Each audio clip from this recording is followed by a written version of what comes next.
cactus and succulent growers, I'm Lynn and welcome to Desert Plants of Avalon. And today's video is going to be a bit of a sad one. It's the end of the summer, coming up to the beginning of fall, autumn, and like every season there's always some cactus losses, especially after the winter. However, I've had some cactus losses over the summer too, and in this video I'm going to show you the cactus losses. Oh no!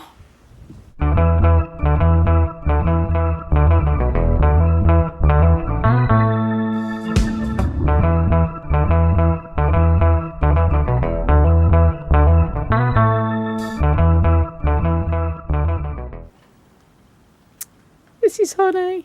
Isn't he just gorgeous? So then guys, which of the cactus plants have I lost this summer?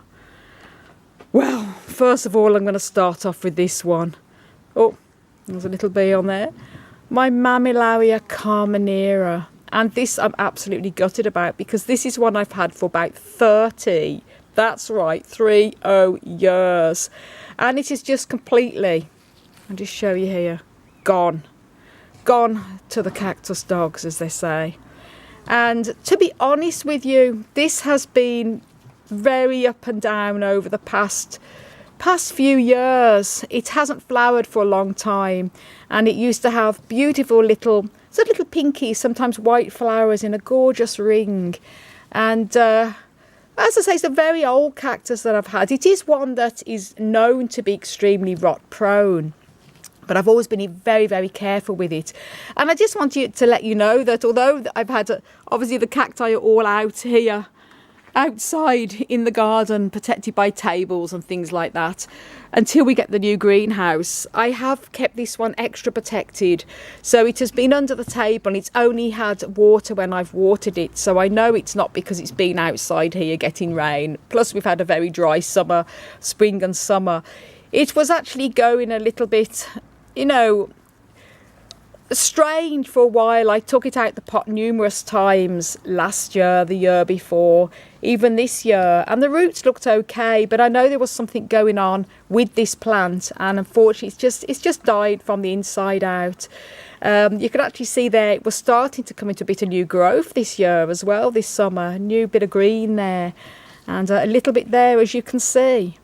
But there's nothing savable on this plant. You completely tell it's rotten. So I'm absolutely gutted to lose this because, you know, it's not a hard plant to find to replace. But with me, it's more the sentimental value. It's one I've had when I used to live in England many years ago now. And I took it over with me on the ferry when I moved over to live in Ireland. So I've got a lot of history with this plant. It's been through numerous house moves, different greenhouses and everything. But, you know, I don't know whether it's just come to its end of its life. You know, 30 years. I was in my early 20s when I got this. So maybe, you know, it was on its way out anyway. You know, they're like people, I suppose. So I'm gutted with this. But as I say, what can I do? That's the first one I'm going to show you that's gone. So obviously I'm going to be composting these. Now the second one I'm really gutted over. This is my Neoporteria, also known as Eriosice, Porcicostata. And this sadly is down to me, because it had sunburn, as you can see here now. You know, it's September and the weather has been still very, very gorgeous. We've had bouts of heavy rain and things like that, but it's been the sunniest and certainly the driest spring and summer I've known for years. Now this one I would have had in my polytunnel, getting quite a lot of sun. But, you know, the last thing you'd think of is cacti getting sunburn in Ireland, especially outside. As I say, it's been the sunniest, warmest spring and summer, and even now the temperatures are great coming into the early fall here, that I can ever remember ever on record. Well, since 1976 when I was a toddler anyway. But, you know, this is one I wouldn't expect to got sunburn. It was actually doing very well. It produced a beautiful, silky, lovely flower only a few weeks ago. I'll show you the flower here. It's absolutely gorgeous, beautiful cactus. and a bit of a speciality one.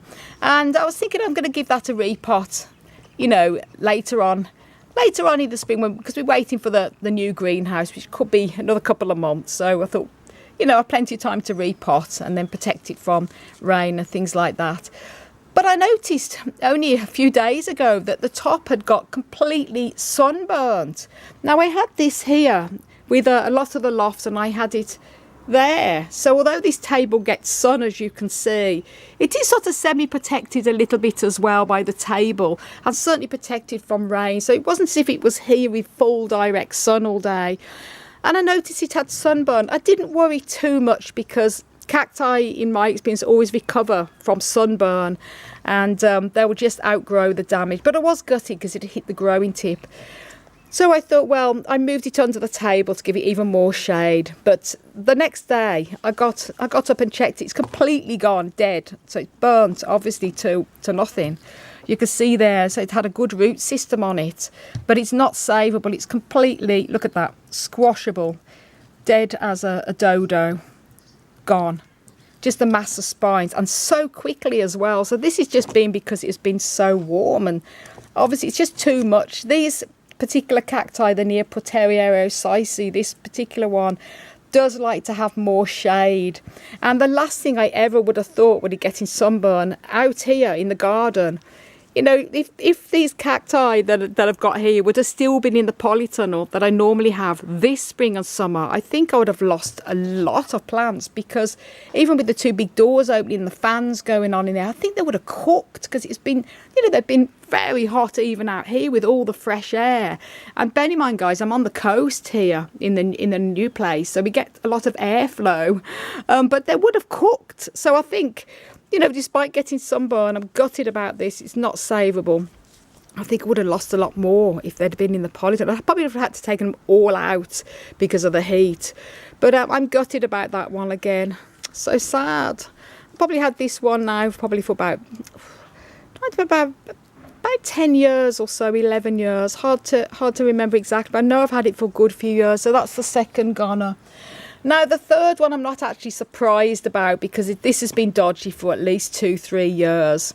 This one was an awesome astrophytum. This was Astrophytum crassispinum. I'll just show you the label here. If it's Astrophytum Capricorn crassispinum. Look at that, guys. Awful. In fact, the reason I've got it in the pot is I don't want to spread any infection to any of the plants here. So this is just totally gone. And look at that, it's awful. Roots are all gone, completely yellow. And, you know, this green at the top is actually all copper powder because I was trying to treat it, hoping it would recover. It's Astrophytum Capricorn crassispinum. Awesome astrophytum. But I've actually had this in the house in a bit of a shady spot away from the rest of my astrophytums because it hasn't been doing well for a couple of years. It was very, very red. And it went a strange colour. I checked it out. The roots were great, everything. But again, a bit like what's happened with this mammillaria. You know, it's not always the root system. There's something going on inside the actual cactus. And, you know, when they go red or strange colours, it's a sign that they're stressed. I've done a video on why is your cactus going red. And there's something wrong. Sometimes it's treatable. If it's something internal and you check the plant over, no signs of bugs or anything like that, but you just notice that, you know, and the roots are okay, but you just notice the cactus not looking good. Sometimes it can be internal. It's obviously got something wrong with it. This is actually one I've had for about 7 years, and I got it from my late friend Bill here at the Cactus Society, and he'd had it for a very, very, very long time. Again, I don't know the age of this, so this may have just come to its natural end. I really don't know, but sad to see that because it was an awesome one with its amazing spines. But I'm not surprised because it was, you know, way before we moved house, this was on its last legs. There was something not right with it. So that is one I was half expecting. The fourth one here is one of my Chollas. And again, this one, it's a strange thing what's happened with this. It was down on the table. I just show you here. We have a lot of my puntias and lots of other type of Chollas here. They're awesome, awesome cacti. And I just had it here with the others, and I noticed it was going very yellow, and I'm not quite sure what was happening to it, to be honest with you. It just didn't look the best. As you can see, you might even see at the very, very tip here, this is to show it was sort of picking up a little bit. There was actually signs of new little growth coming through on the very, very top there. And it was doing really well, but it's a strange colour. So I had to cut the top of it off, treated it with copper powder, and it healed up well. And unfortunately now it's just completely gone, completely soft. So I don't know what happened to that. They, you know, as I say, it would be very unlikely that it's been caused from the very hot summer we've had, because these particular cacti can take extremely warm temperatures. And as I say, probably would have got a lot more heat in my old polytunnel, because this was one I had on top of the tables with the Opuntia. So I don't really know what's happened to it. But as you can see, it's disgusting. And I'm not touching it to show you how squishy it is, because these Chollas, their spines are barbed. So it means if you get them in you and you take them out again, the little scales on the spines will go outward, and it's very, very, very painful. But I did get a pencil and touched it, and it was so squashy. So that's gone to the dogs. But I have plenty more of the Chollas. In fact, I have more of that variety as well. So as I say, on here, no problem. I've got loads of them here as well. But like I say, it's a bit of a mystery when you don't really know what has happened. Oh golly. So that's the fourth one. And then the fifth one is one of my little Rebutias. I have a lot of Rebutias in my collection, and they're pretty easygoing plants if you can keep the spider mite off them. But this one, you know, was pest free this year, and again it was blooming with the most gorgeous orange blooms only a few weeks ago. Well, it was into the May and into the June it rebloomed again. If anything, it was really blooming like more than usual. And okay, we've had a very sunny spring and summer, which probably helped the blooms. But I was like, wow, look at the blooms on that. And then, you know, luckily I harvested some seed. These are all the dried flower heads. And some of them there's still some seed pods that I had from last year. So I've got some seeds of this particular Rebutia, which is great. So I'll be able to carry it on that way. However, I noticed that, and this was very fast, the plant was doing very well. Again, I have it protected under here from excess rain. Not that we've really had any rain. So I've been making sure that, you know, they've been watered as normal. And I just don't know what's happened to it. It just went very brown very quickly. And as you can see, it's completely rotten, gone. So probably had that about 11 years. It's still very tiny. But Rebutias are tiny as it is, so gutted about that one. But I do have plenty more of Rebutias in the collection. But that was a gorgeous bloomer.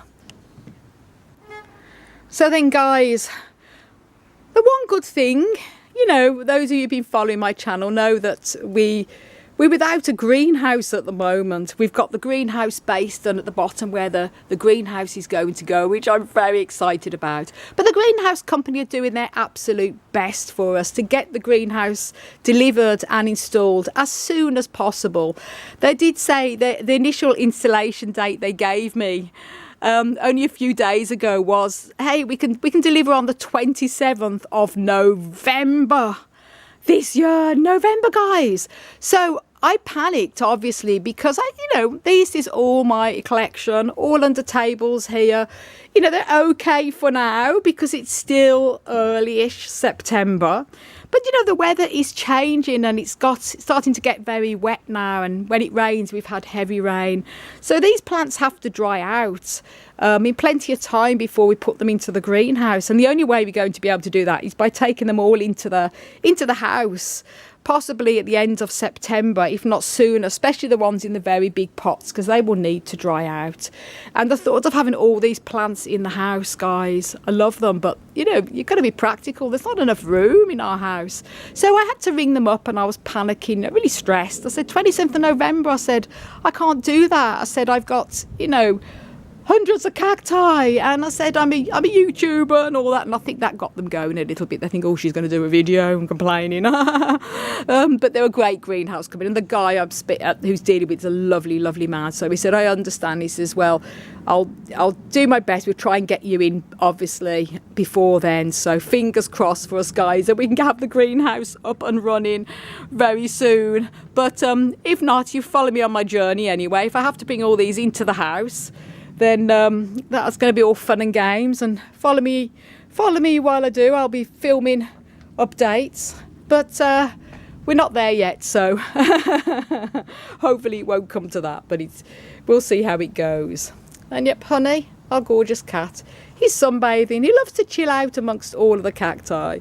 And as I say, out of all of the cacti and succulents that I've got, and I have a lot, guys, all here in the garden, patiently waiting for their new home, their lovely new greenhouse.